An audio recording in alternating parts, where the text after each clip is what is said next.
নমস্কার প্রিয় শ্রোতা বন্ধুরা, রাধা কৃষ্ণ উইথ পিয়ালি চ্যানেলে আমি পিয়ালি আছি। আজকে আপনারা শুনছেন শিবপুরাণ।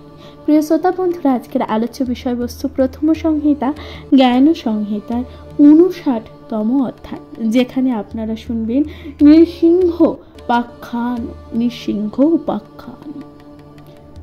নৃসিংহরূপী ভগবান যখন হিরণ্যকশিপ প্রতি অত্যন্ত রেগে গেলেন, তখন মহাদেব দেবতাদের রক্ষা করবার জন্য এক অদ্ভুত স্বরূপ ধারণ করলেন।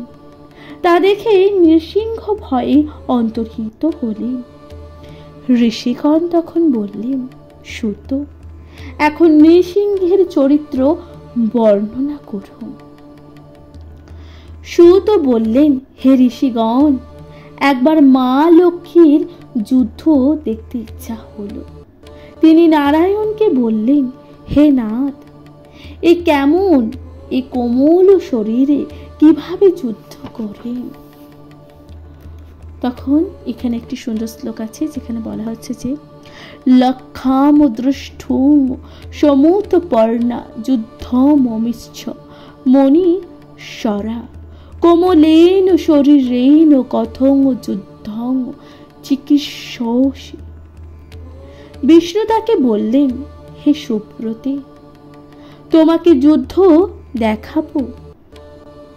তারপর একদিন বিষ্ণু ভাবতে লাগলেন কার সঙ্গে যুদ্ধ করা যায়।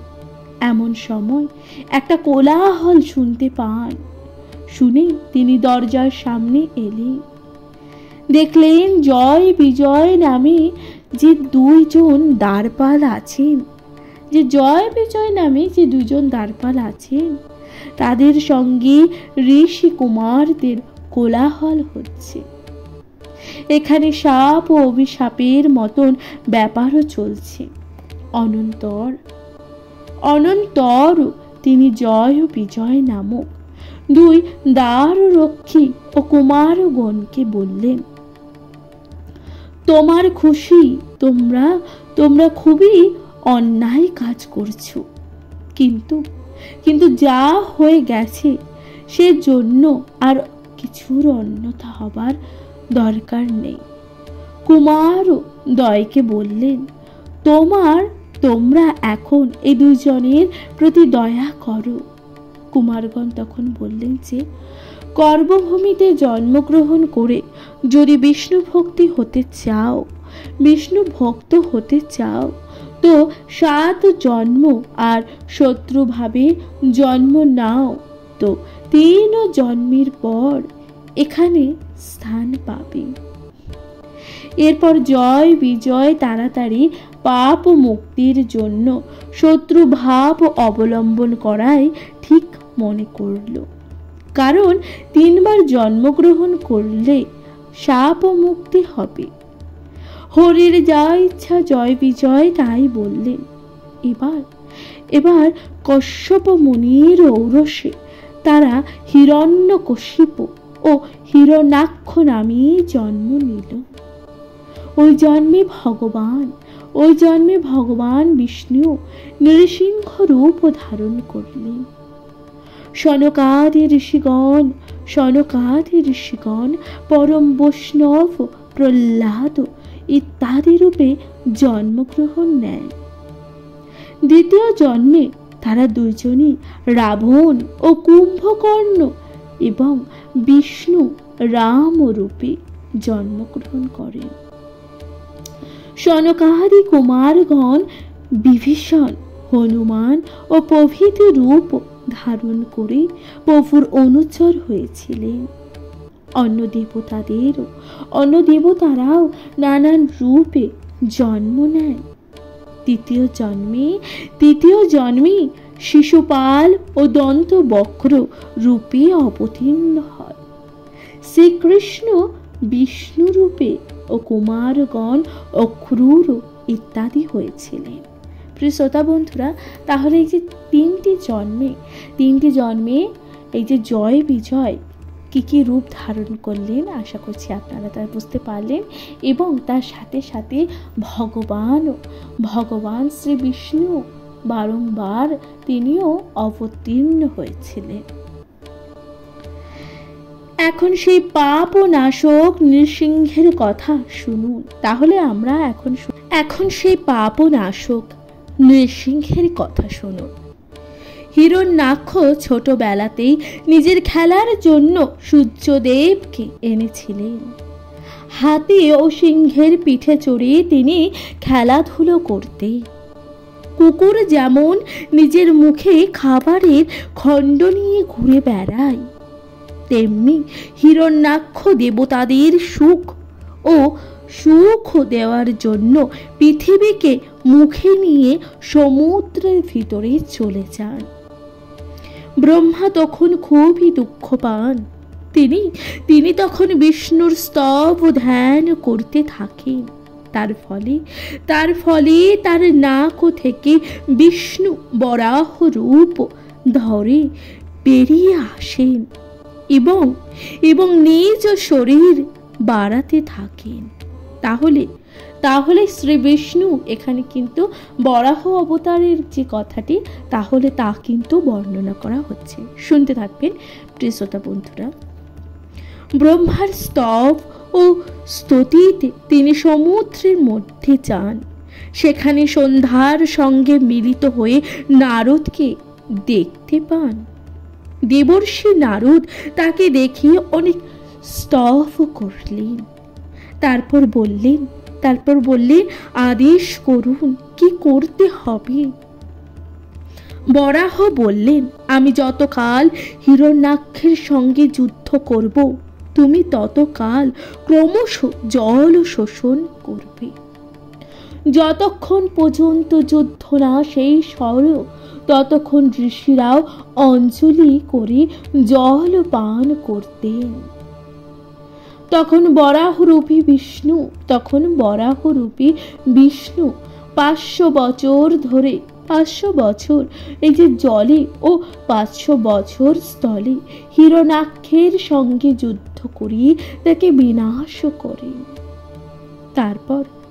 তারপর পৃথিবীকে মুখে করে নিয়ে জল থেকে বের হয়ে ব্রহ্মাকে সেই পৃথিবী দান করেন। এটা ছিল অত্যন্ত দুষ্কর কাজ। এই কাজ করে ভগবান চলে গেলেন। হিরণ্যকশিপু ভাতৃহত্যার দুঃখের প্রতিকারের জন্য আয়ুত বর্ষ ও ব্রহ্মাকে উদ্দেশ্য তপস্যা করতে থাকেন। তপস্যা করতে করতে এমন অবস্থা হলো যে তার শরীরে গাছ জন্মালো। সেই গাছে পাখিরা বাসা করল। তবু হিরণ্যকশিপু তপস্যা ভাঙল না। তখন ব্রহ্মা অন্যান্য দেবতাদের সম্মিলিত তাকে বরদান করার জন্য সেখানে উপস্থিত হলেন। তিনি বললেন, হে হিরণ্যকশিপু, আমি তোমার প্রতি প্রসন্ন হয়েছি। এখন তোমার কি প্রার্থনা তা তুমি বলো। হিরণ্যকশিপু তখন বললেন, আপনার সৃষ্টি স্থাবর জঙ্গমের মধ্যে কেউ আমায় বধ করতে পারবে না, এই বর আমায় দিন। ব্রহ্মাও তথাস্তু বলে চলে গেলেন। হিরণ্যকশিপু শচিত নগরে গেলেন। তিনি সকল অসুরদের ডাক দিলেন। তারপর পৃথিবীর চারিদিকে নিজের আদেশ প্রচার করতে লাগলেন। যারা তার আদেশ মানল না তাদের তিনি হত্যা করেন। যারা তার আদেশ পালন করল তাদের তিনি রক্ষা করলেন। হিরণ্যকশিপু ত্রিভুবন জয় করে নিজ বশে আনলেন। হরিবিদ্বেষী হয়ে সমস্ত ধর্মকে লুপ্ত করতে থাকলেন। এরপর তারই ঔরসে প্রহ্লাদ নামে এক পুত্র জন্মালো। তাহলে এই যে হিরণ্যকশিপুর সন্তানকে ভক্ত প্রহ্লাদ কে জন্মালো, তখন হিরণ্যকশিপুর ছেলে প্রহ্লাদ ছিলেন পরম বৈষ্ণব। এদিকে পিতা ছিলেন বিষ্ণু বিদ্বেষী, অন্যদিকে প্রহ্লাদ ছিলেন কিরকম? পরম বৈষ্ণব। হরির সেবা ছাড়া তার দিনই কাটত না। 5 বছর বয়স হলে তার গুরুর কাছে দেওয়া হলো। গুরু প্রহ্লাদকে অসুর বিদ্যা শিক্ষা দিতে থাকে। কিন্তু প্রহ্লাদ সকল সময়ে নম নারায়ণায় এই কথা বলতে লাগলেন। গুরু বারণ করলেন, এই নাম তিনি পাঠ করতেন। গুরু সেই জন্য তাকে আবার বাড়িতে ফিরিয়ে দেন। গুরু বলে পাঠালেন, প্রহ্লাদ হরিনাম ভুলে গেছে, ভুলে গেলে যেন আসে। হিরণ্যকশিপু তাকে কোলে নিয়ে জানতে চান যে সে কি পড়াশুনো করছে। তখন প্রহ্লাদ বলে যে সে নম নারায়ণা নাম পড়াশোনা করেছে। সেই কথা শুনে পিতা বলতে থাকেন, এ কেমন শিক্ষা! দুরাত্মা ছেলে কেমন শিক্ষা পেয়েছে! তিনি গুরুর কাছে জানতে চাইলেন, তিনি প্রহ্লাদকে এমন শিক্ষা কেন দিয়েছেন। গুরু তখন বললেন, হে রাজন, এই দুরাত্মাই অন্য সকলকে নষ্ট করছে, আমি আর বিশেষ কি বলবো। দৈত্যরাজ তখন স্ত্রী কোয়াধুকে বললেন, প্রিয়ে, তোমার ছেলে কি শিক্ষা লাভ করেছে তা একবার শোনো।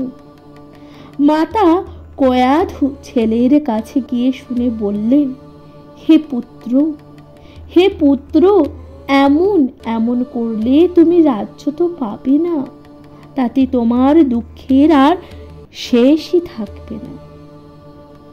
সুতরাং এই হরির নাম পরিত্যাগ করো।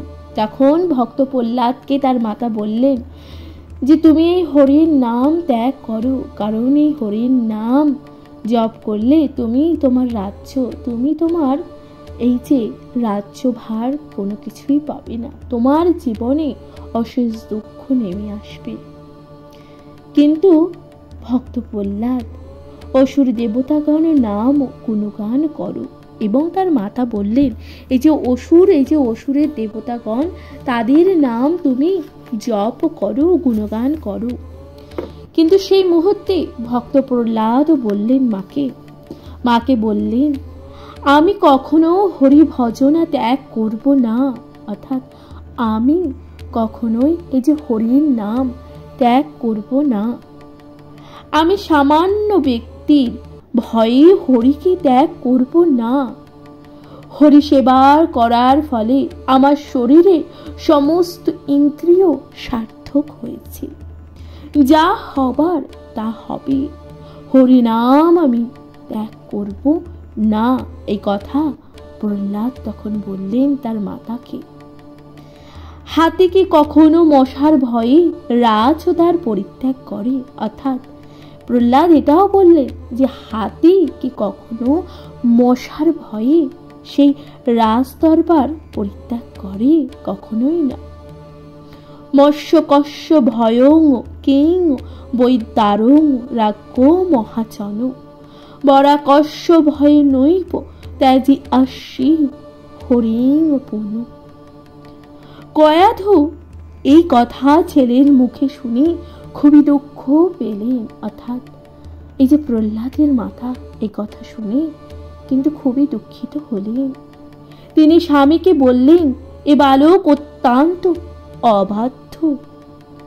তখন অসুর রাজ তার রাজসভার মন্ত্রীদের ডাকলেন, তাদের বলতে লাগলেন, হে অমাত্যগণ, এই কুলঙ্গার আমার বংশে পুত্র হিসাবে এসেছে, এর জন্য আমার বংশ একদিন শেষ হয়ে যাবে, অতএব একে বিনাশ করার ব্যবস্থা করো, এটাই আমার আদেশ। তখন এই যে অসুররাজ তখন এই যে ভক্ত প্রহ্লাদ অর্থাৎ তার নিজের সন্তানকে তখন হত্যা করার আদেশ দিল। এই বালক হয় হরিকে ত্যাগ করুক, তা না হলে নিজের প্রাণকে ত্যাগ করুক। এই কথাও তার পিতা বললেন যে এই বালক হয় হরিকে ত্যাগ করুক, নহলে তার পিতাকে, তার প্রাণও ত্যাগ করুক। এই কথা তিনি বললেন। অমাত্য বর্গ রাজার আদেশে বালককে আগুনে ফেলে দেয়। তাহলে রাজার আদেশ শুনে সেই যে অমাত্যগণ তখন কি করলেন, প্রহ্লাদকে তখন আগুনে দিয়ে দিল, আগুনে ফেলে দিল। বালকের হরিনাম ও সংকীর্তনে আগুন নিভে গেল। এই যে ভক্ত প্রহ্লাদের তখন হরিনাম সংকীর্তনের ফলে সেই আগুনও পর্যন্ত নিভে গেল। জলে ফেলে দিল, জল স্থির হয়ে গেল। বিষ পান করালো, তা অমৃত হয়ে গেল। এবং ধারালো অস্ত্র দিল, অস্ত্র দিয়ে হত্যা করার চেষ্টা করলো, কিন্তু তা ফুল হয়ে গেল। ফলে কেউ এই বালক প্রহ্লাদকে হত্যা করতে পারল না। তখন তার পিতা নানানভাবে চেষ্টা করলো তার পুত্রকে হত্যা করবার জন্য, যাতে সে হরি নাম ত্যাগ করে, কিন্তু শত চেষ্টার পরেও তিনি বারংবার ব্যর্থ হচ্ছিল, প্রহ্লাদকে কোনোভাবেই হত্যা করতে পারল না। প্রহ্লাদ ও পঞ্চভূতকে উদ্দেশ্য করে বললেন, প্রহ্লাদ তখন এই যে পঞ্চতত্ত্ব পঞ্চভূতকে উদ্দেশ্য করে বললেন যে হরির উপকার করার জন্যই তোমরা পৃথিবীতে আছো। এই কথা বলে মনে খুব আনন্দ পেয়েছে। তখন তাকে দেখে রাজার মন্ত্রীরা খুবই অবাক হলো। বালক অবদ্ধ হওয়ার তারা তাকে নিয়ে রাজার কাছে ফিরে আসবে বলে মনস্থির করল। তখন প্রহ্লাদ তাদের বললেন, তোমরা কিসের জন্য বিস্মিত হচ্ছ? আমার কাছে এমন জিনিস আছে যার জন্য আমি দুঃখ পাচ্ছি না। এই কথা ভক্ত প্রহ্লাদ তখন বলল যে আমার কাছে এমন জিনিস আছে, আমি কিন্তু দুঃখিত হচ্ছি না। তাহলে তোমরা এত বিস্মিত কেন হচ্ছ?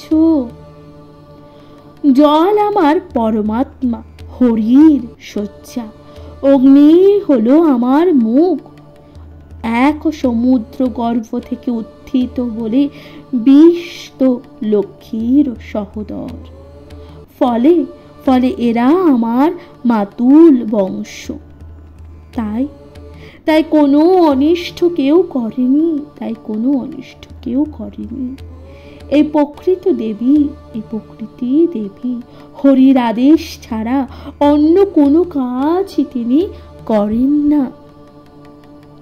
এই পৃথিবীর সমস্ত কিছুই তারই অধীন, অর্থাৎ এই যে পৃথিবী যা কিছু আছে তা শুধুমাত্র হরিরই অধীন।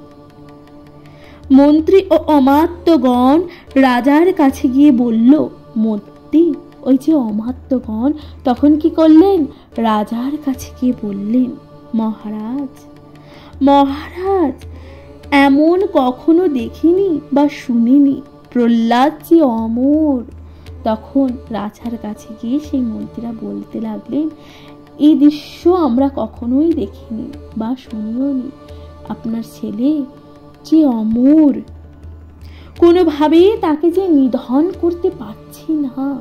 অর্থাৎ সেই যে রাজার হিরণ্যকশিপুর যে মন্ত্রীরা তারা নানানভাবে চেষ্টা করেছিল প্রহ্লাদকে হত্যা করার, কিন্তু তারা কোনো রকম ভাবে তাকে নিধন করতে পারছিল না। তাই তিনি বলছিল এই কথা। এখন তাকে সান্ত্বনা দিয়ে স্বাভাবিক করার চেষ্টা করুন। রাজা এই কথা শুনে খুবই দুঃখ পেলেন। ছেলেকে তখন তিনি ঘোড়া, হাতি ও প্রভৃতির নানা প্রলোভন দেখাবার চেষ্টা করলেন, কিন্তু ছেলে যে হরিনাম গুণ গান ত্যাগ করতে পারলেন না। তখন রাজা তার সন্তান অর্থাৎ ভক্ত প্রহ্লাদকে নানানভাবে প্রলোভন দেখাতে লাগলেন। কিন্তু প্রহ্লাদ সে কোনো প্রলোভনই ভোলে না, সে যে হরির নাম কোনো মতেই ভোলে না। তখন যারা অন্তরে সাংসারিক সুখের স্বপ্ন পূরণের, স্বপ্ন সুখের মতন ক্ষণস্থায়ী বলে মনে করেন তারা এক মনে হরির, শ্রী হরির সেবা, পূজা, ভজনা ও ধ্যান করে থাকেন। তারা নিজের প্রাণ চলে গেলেও কখনো ধর্মপথ থেকে বিচ্যুত হন না। অর্থাৎ তারা এই যে নিজেদের প্রাণ চলে গেলেও কখনো এই যে ধর্মের পথ থেকে বিচ্যুত হন না।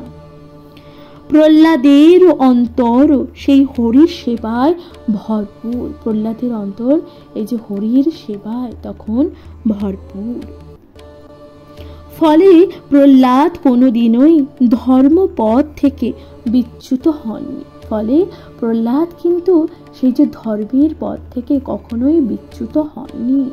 এখানে একটি সুন্দর শ্লোক আছে যেখানে বলা হচ্ছে যে সাংচ চেতস হত্যং সুখং স্বপ্ন স্বয়ং মতম ভজনং সেবন ধ্যানং প্রজন শরণং প্রভু।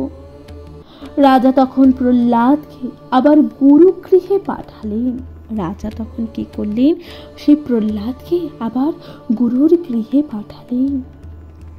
গুরু তাকে নিজের বাড়িতে রেখে অন্যান্য বালকদের সঙ্গে বিদ্যা শিক্ষা দিতে লাগলেন।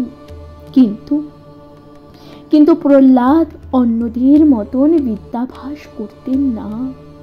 গুরু তাকে বলতেন, বালক দেখো এরা কেমন পড়াশোনা করছে, তুমি এদের মতন পাঠ গ্রহণ করো,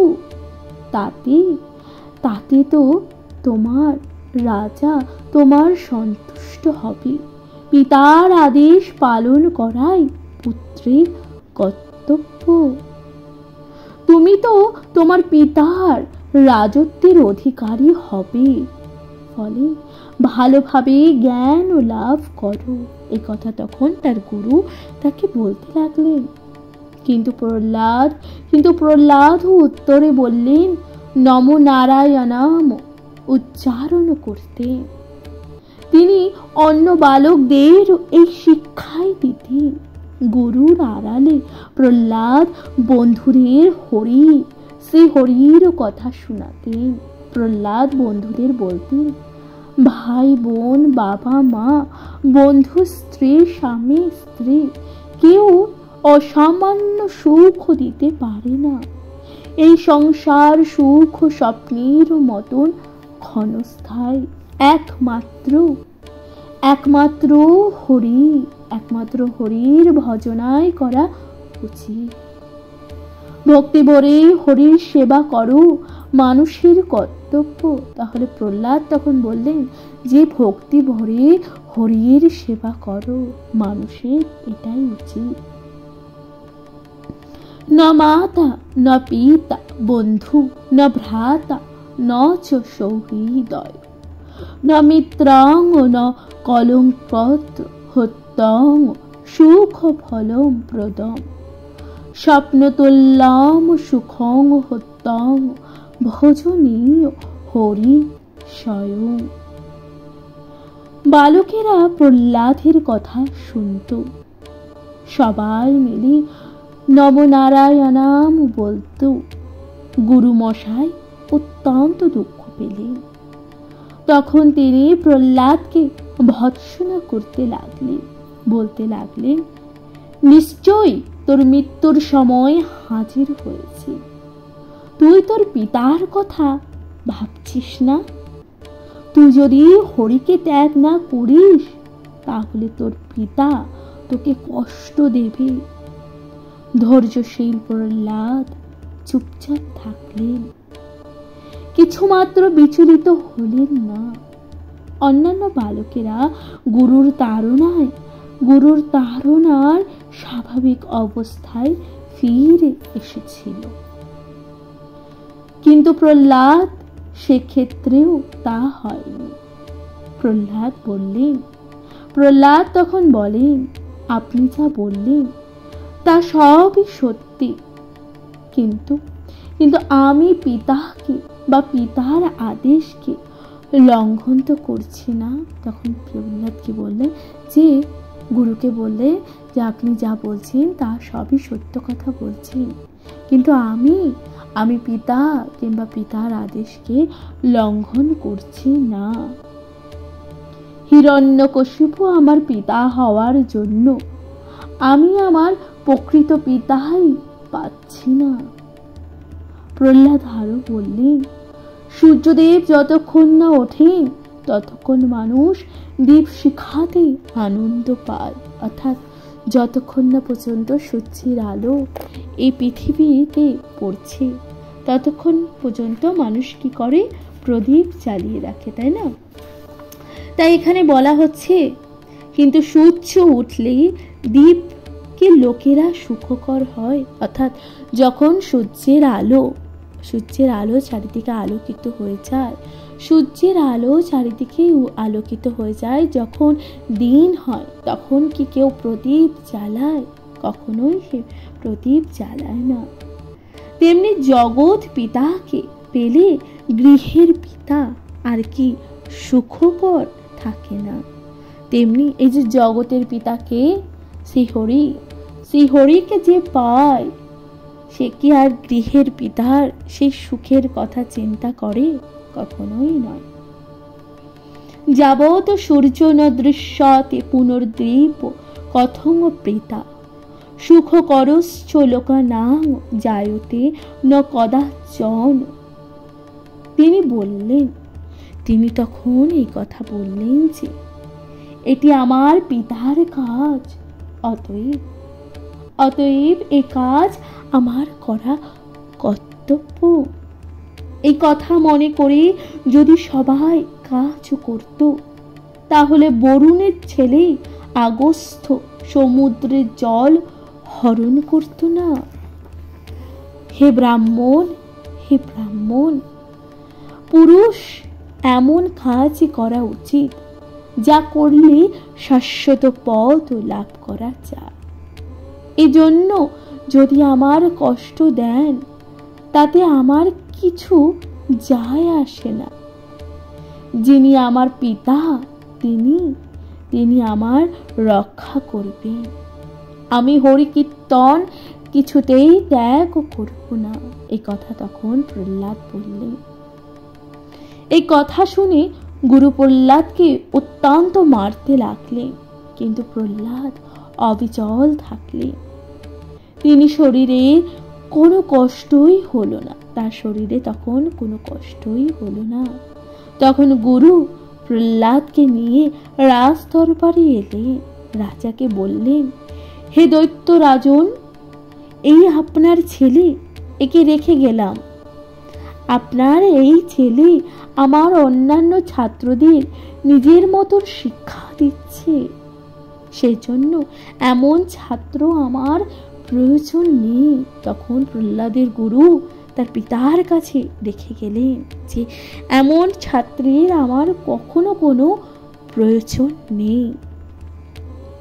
এই ছেলে নিয়ে আপনার যা ইচ্ছা তাই করুন।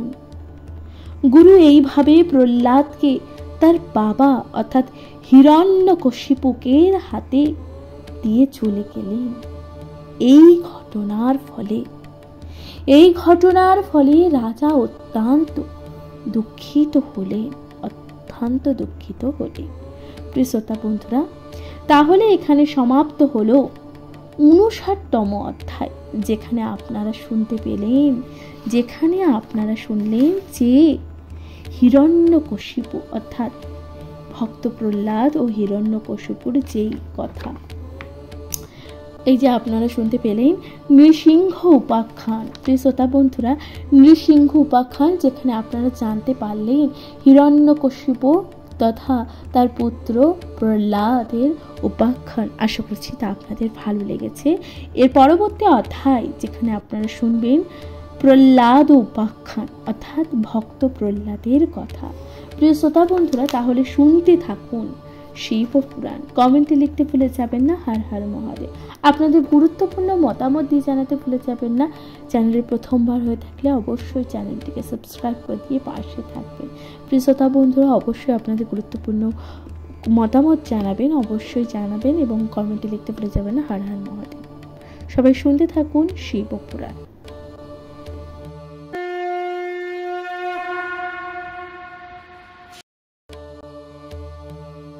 নমস্কার প্রিয় শ্রোতা বন্ধুরা, রাধা কৃষ্ণ বেদ পিয়ালি চ্যানেলে আমি পিয়ালি আছি। আজকে আপনারা শুনছেন শিব পুরাণ।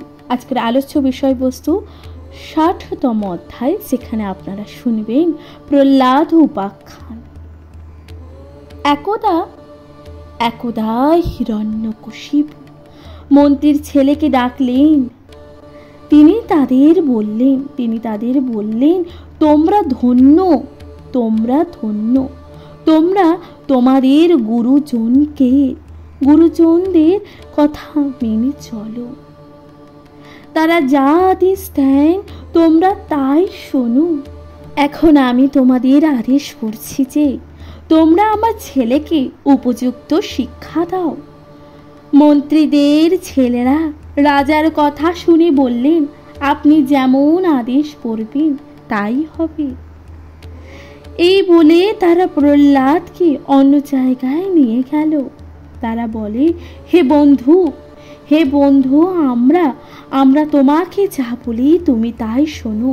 আমাদের কথা মতো তুমি কাজ করো। দেখো, তোমার বাবাকে ইন্দ্র সহ অন্যান্য দেবতারা কিন্তু ভয় করে। তুমি যদি তার রাগ বাড়াও তাহলে তোমার কিছুতেই ভালো হবে না। তখন সেই মন্ত্রীপুত্ররা তখন ভক্ত প্রহ্লাদকে এই কথা বলতে লাগলেন।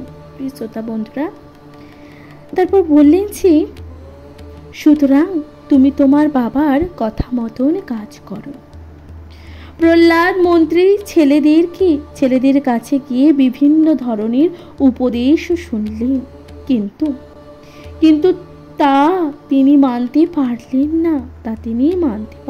না। তিনি মন্ত্রীর ছেলেদেরকে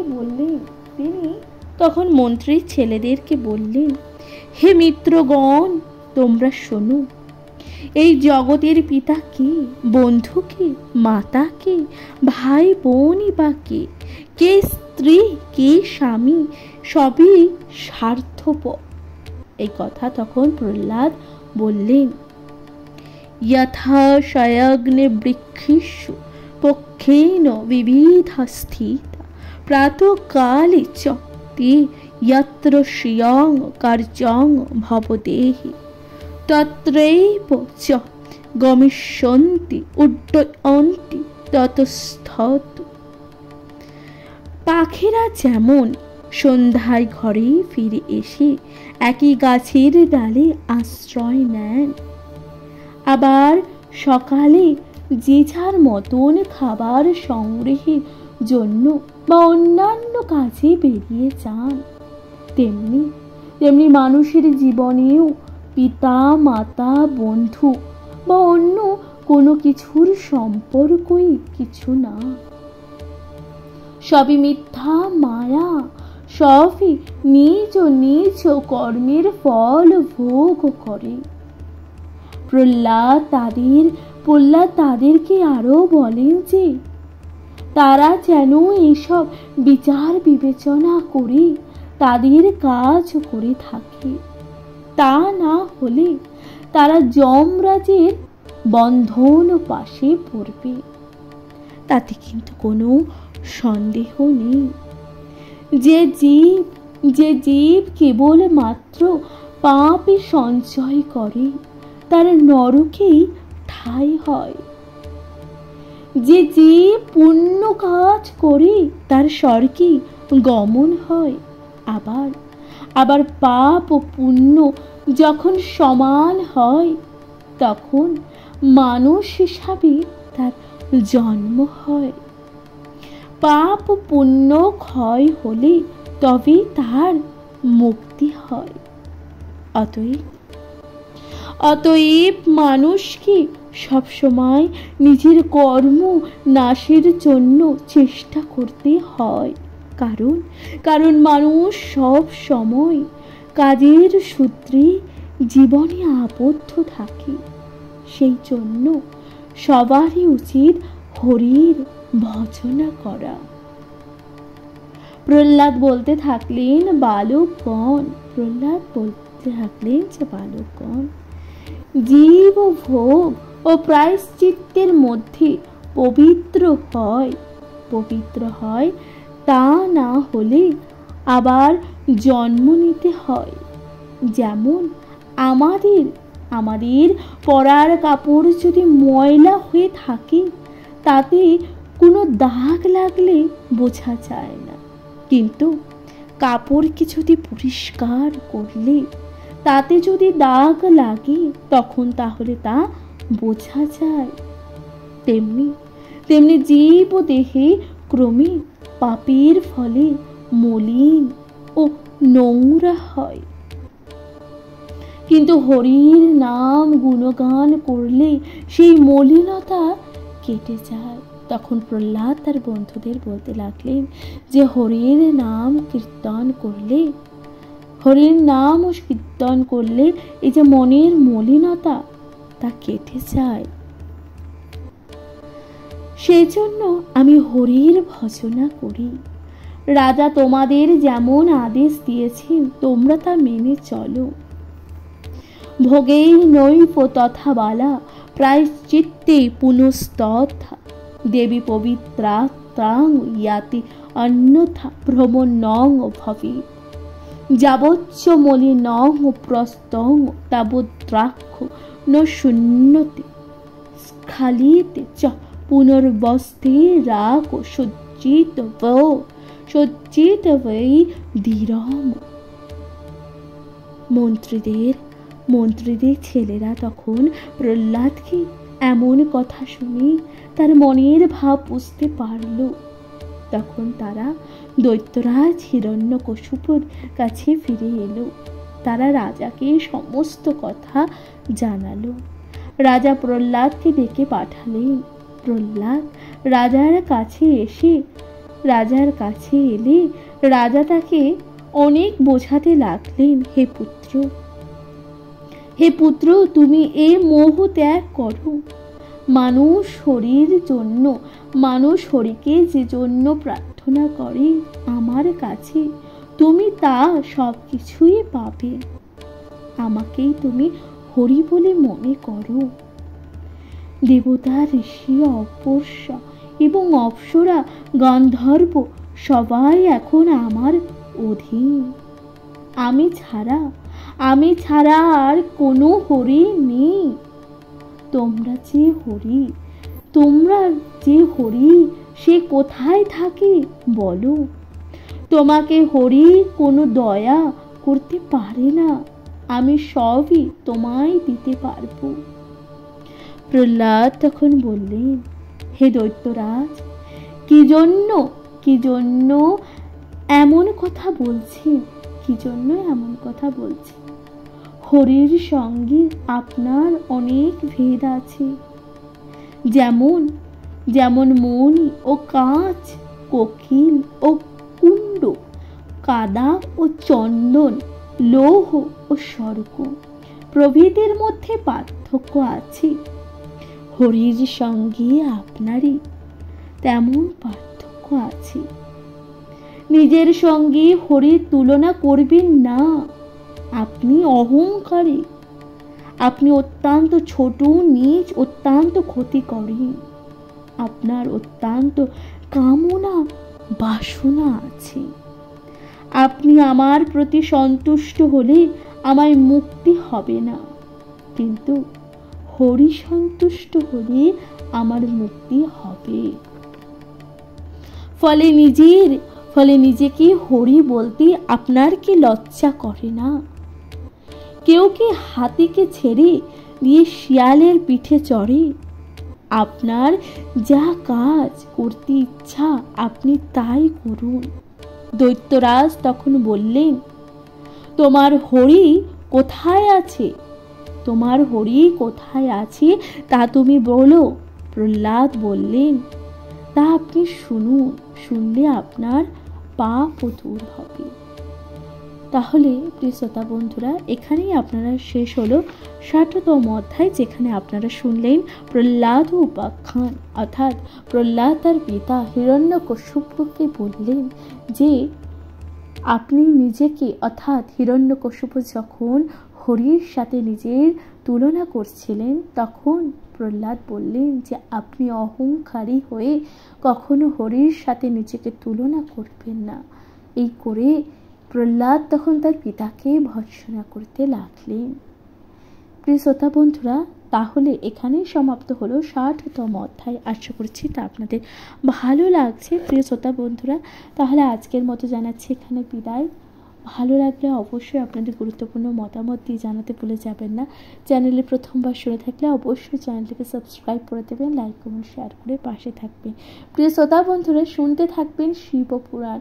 শিবপুরাণ আপনাদের কেমন লাগছে অবশ্যই আপনাদের গুরুত্বপূর্ণ মতামত দেবেন, সাবস্ক্রাইব করবেন, পাশে থাকবেন এবং নিজেদের কাছের মানুষ, প্রিয়জন সকলের সাথে ভাগ করে নিতে একদমই ভুলে যাবেন না। তাহলে আজকের মতো জানাচ্ছি বিদায়। ভালো থাকবেন, সুস্থ থাকবেন, সুস্থ থাকবেন। শিবপুরাণ। নমস্কার।